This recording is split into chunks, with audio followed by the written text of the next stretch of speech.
It is my great pleasure to introduce our very first speaker, Catherine Besteman. Catherine is the Francis F. Bartlett and Ruth K. Bartlett Professor of Anthropology. She has taught anthropology and African studies at Colby since 1994. Her research focuses on racism, immigration and mobility, inequality, and social transformation, topics she has studied in South Africa, Somalia, and the United States. She recently received fellowships from the Rockefeller Foundation, the John Simon Guggenheim Foundation, and the American Council of Learned Societies for her research on Somali refugees in the United States. It is my great honor to turn this over to Catherine Besteman.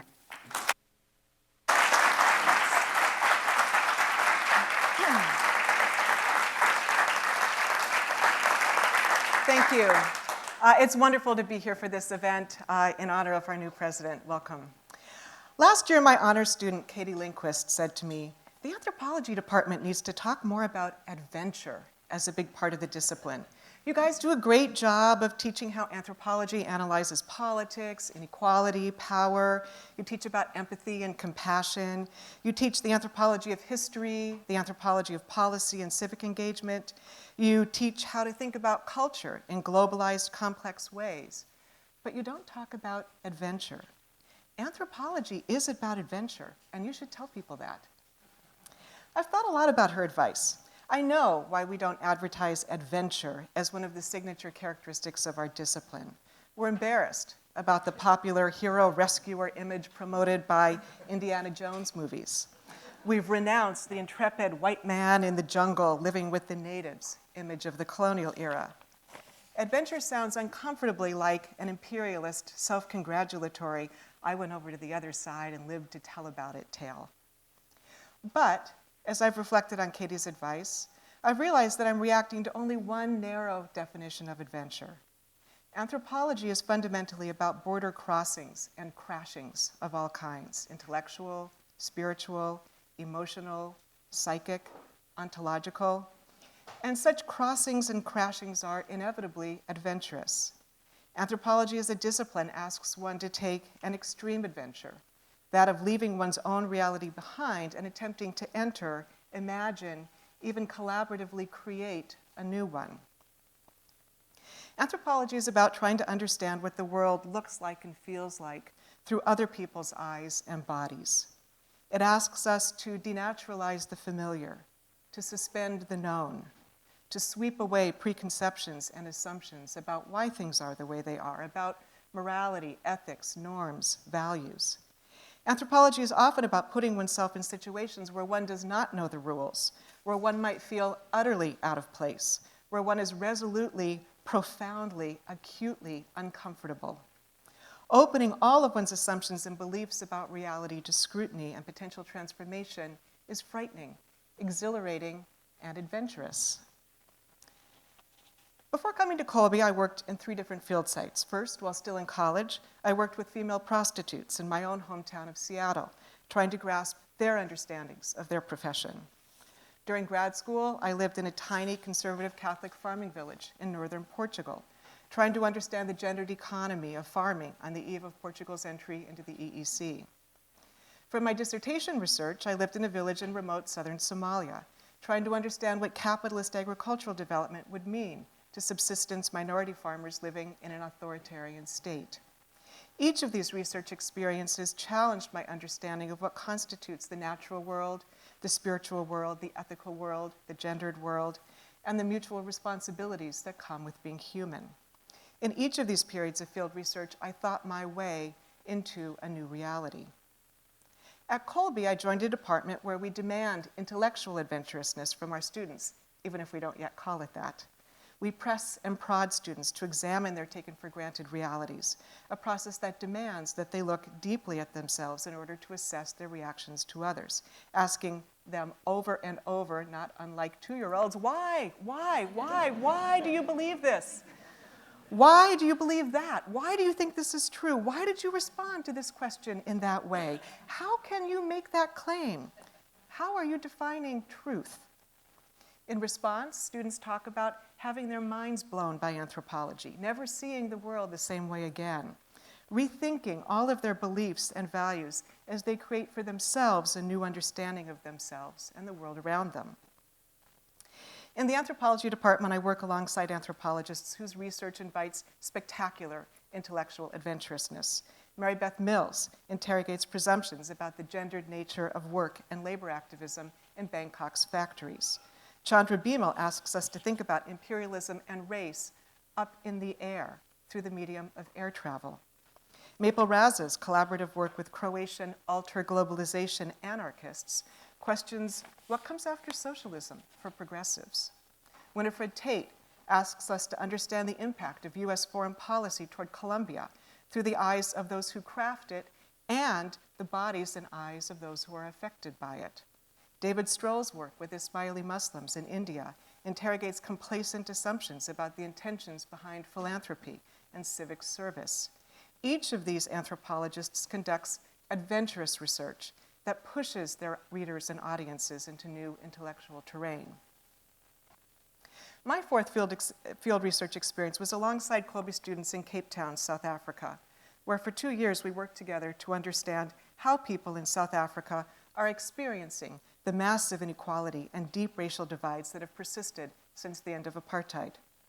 These are the fundamental questions that animate all of my research: how people understand and explain inequality, how people manufacture and make sense of racism, and how people who are troubled by inequality and racism act to change things. Because these questions are not just about specific local contexts, but also our global world, my students and I in Cape Town struggled with questions about American global hegemony and our complicity with that hegemony as American citizens living in a country attempting to forge different understandings of race and inequality from the American version. Students and I had to confront all of our assumptions about whiteness, blackness, poverty, wealth, and democracy in dialogue with South Africans from all walks of life. It was a rugged, adventurous journey for all of us as we worked our way toward a new understanding of social reality. My current fieldwork is with refugees from that village in southern Somalia where I conducted my dissertation research, who now live in Lewiston, Maine. Since 2006, I've been working as an ethnographer, advocate, activist, and collaborator with the Somali Bantu refugee community in Lewiston as they make a new home for themselves 20 years after their displacement in Somalia's civil war. For 2 years, my Colby students joined me in this research, collecting oral histories from older adults and working with younger adults who had survived a civil war, walked for weeks across a desert to a refugee camp, lived for over a decade in a refugee camp, and who are now figuring out how to be Black Muslim immigrants in the US. My students spent time in people's homes, attended the local mosque, got invited to weddings, which in Somali culture begin at midnight and last all night. My students didn't quite grasp that.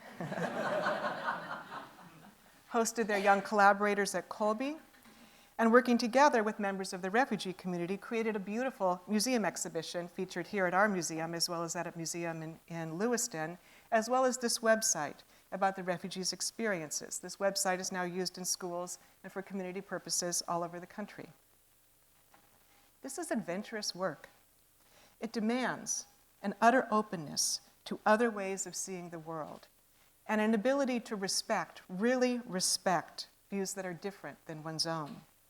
It requires a lot of courage and a lot of humility to hear other people's stories and then to retell them. For this is what anthropologists do. Stories matter. Stories have consequences. Through crafting stories about people's lives, Colby students learn about the power of ethnographic storytelling for teaching about, for example, how people survive a civil war and reconstitute their lives, how racism impacts immigrants' experiences in the US, and more. Ethnography changes those who are brave enough to take it on. So why do this kind of work? If anthropology is about exploring the unfamiliar, probing discomfort rather than seeking security, denaturalizing the known in order to enter and create alternative realities, why pursue such a challenging course of self-transformation, intellectual precociousness, cultural destabilization? What's the motivating force for this kind of work? I suggest it is love. Love is a risky topic to talk about in academia because it makes people squirm. It's hard to define, impossible to quantify, It sounds sentimental and sappy and not very rigorously academic. But love is a terrifically powerful emotional force, and it is, I believe, why human beings constantly seek out sociality and mutual engagement. It should be clear, I'm not talking about romantic love here. Rather, I'm signaling the idea of love as an embrace of mutuality, of the belief that we are all in this together, that our purpose in life and biggest challenge is figuring out how to share a mutually constructed world, and that we are constituted as people by our engagement with others. Anthropologists develop, over the course of long-term research, significant personal relationships with their research subjects and collaborators. The sort of love that characterizes such long-term relationships is often fraught, marked by tensions, ambivalences, ambiguities, disappointments, and ruptures, all of which inflect and stumble the experience of mutuality. Ethnographic love is persistent, however, demanding effort and the belief that the relationships are worth it, even when, or especially when, the ethnographic commitment transforms those involved.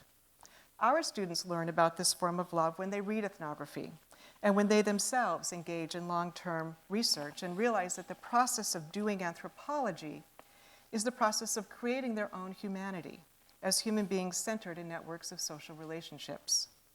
Anthropology's signature quality of mutuality, of interpersonal engagements based in moral reflexivity, collaboration, and an embrace of the ethnographic process as an experience of becoming someone other than who we are now, is fundamental to the anthropological encounter. I'd like to close by offering some thoughts in remembrance of Colby student's anthropological journey of adventure and love. Eitan Greene, Colby class of 2009, died in a tragic climbing accident on Mount Rainier earlier this summer. Eitan spent his Colby years climbing mountains and thinking about anthropology, among other things. He loved both and brought them together in a wonderful senior honors thesis that asked deeply anthropological questions about the global climbing community of which he was a member. He explored things like, what does it mean to be part of a global climbing community? What power dynamics shape and are shaped by the global climbing community in terms of gender, ethnicity, mobility, tourism, place? How does this particular global community define itself across time and space? And in his own words, what kind of community do we as climbers want to create and live in? As a companion to his thesis, which he wrote under the supervision of Mary Beth Mills and Chandra Bimal, Eitan created this beautiful interactive website based on his thesis, specifically so that his research would be available and accessible to his fellow climbers. This is adventurous anthropology at its best, one that matched his love of climbing with an anthropological love of intellectual adventurousness within a commitment to ethnographic mutuality. For Eitan, this ethnographic mutuality found expression in provoking dialogue among members of the global climbing community, his community, about how they see themselves, how they act in the world, and how they envision a world they want to live in. It was an honor to teach him. Our department will be honoring his legacy with a new student award for the student that most demonstrates the sort of intellectual adventurousness and ethnographic sensibilities that Eitan so wonderfully and memorably demonstrated during and following his time at Colby. Thank you.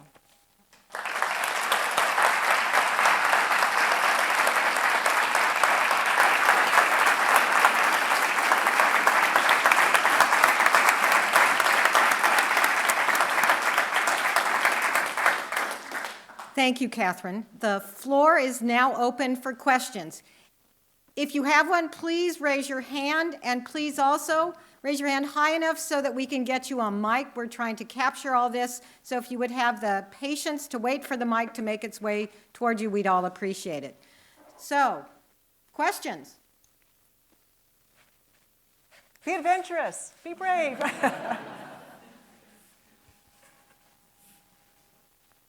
We have a question over here, and a mic. Oh, sure. Thank you, Catherine. I'd love to know, you certainly suggest this 20-year odyssey you've been on with following the folks from Somalia to Lewiston. How did you change in that journey? I only have 5 minutes.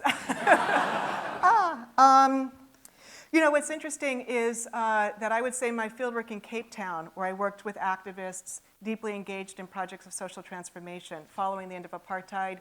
People all over Cape Town were trying to figure out who do we want to be now?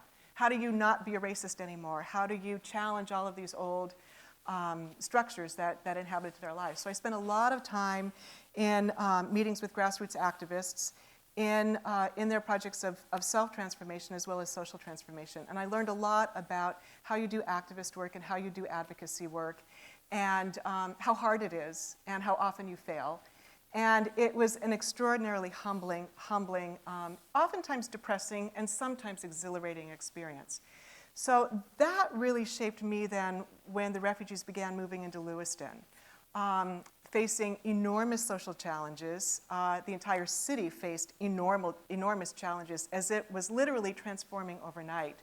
The city administrator of Lewiston calls their experience sudden ethnic diversification. How do you literally within a year become an ethnically diverse city when you had never been that before? And how do you mediate the tensions around that?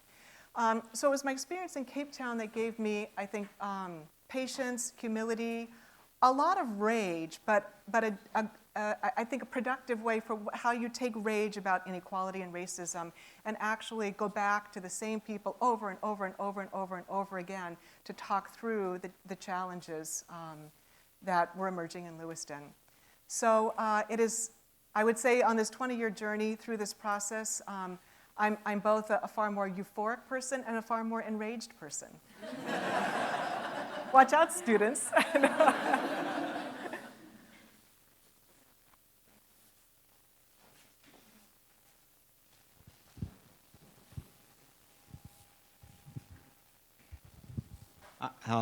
Good afternoon. Nice to see you again. I've long advocated the sharing of resources between Colby, Bates, and Bowdoin.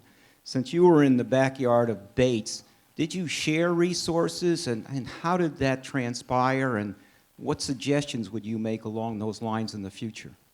Wonderful question. Yes, I worked very closely with a number of my colleagues at Bates. I also worked with a number of Bates students. So I had interns who were Bates students who were working with the Somali Bantu Community Association, for example. I supervised them for Bates, in effect. We've done a lot of collaborative work together. Bates was very involved in facilitating and enabling some of the community initiatives that we were trying to do. So I would say that finding collaborators is not that difficult to do. Really our biggest challenge is the distance involved. And a lot of collaboration can take place over email and over phone calls, but a lot of it has to happen face to face. I spent a lot of time driving the highway back and forth between here and Lewiston, as did my collaborators in Lewiston. Another wonderful sort of demonstration of the kind of collaboration that we can do is when the Colby Museum of Art allowed us to put together this exhibition on the Somali Bantu experience that involved Colby students, Bates students, and the Somali Bantu community. And it was kind of an experimental exhibition. It was absolutely beautiful and fantastic. Portions of it then went to Bates. Portions of it went to the Museum LA in Lewiston, where Bates students then worked on it. So it wasn't something that we could necessarily chart out in advance, but as people became interested, as interests morphed and changed, having that flexibility to say, yeah, okay, you want to do this, you run with it. And having that mutual trust in each other, too, to be able to embark on experimental collaborative initiatives that you don't really know how they're going to turn out. I'm not sure if that quite answers your question, but it was really, really terrific period of intellectual foment among the campuses, for me at least. I think we can do one more question.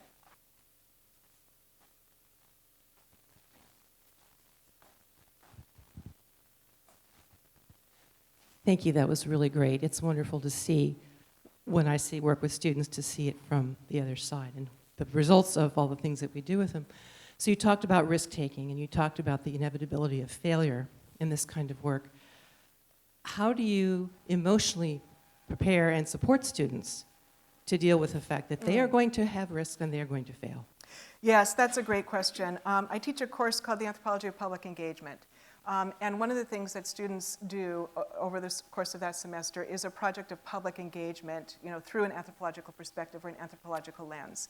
And some of their projects fail, and some of them fail quite spectacularly. And it's, you can sort of see it coming sometimes, and part of what that class is what does it mean to fail in a project of civic engagement? How do you understand and analyze and reflect on that failure in a way that is then productive for moving forward? So I had one student one semester who became very, very involved in the activist campaign to ban that chemical substance in water bottles and plastics right. And he just decided this was his issue, and he launched himself full scale into it in all kinds of ways, from lobbying to marches to galvanizing the Colby community to letter writing.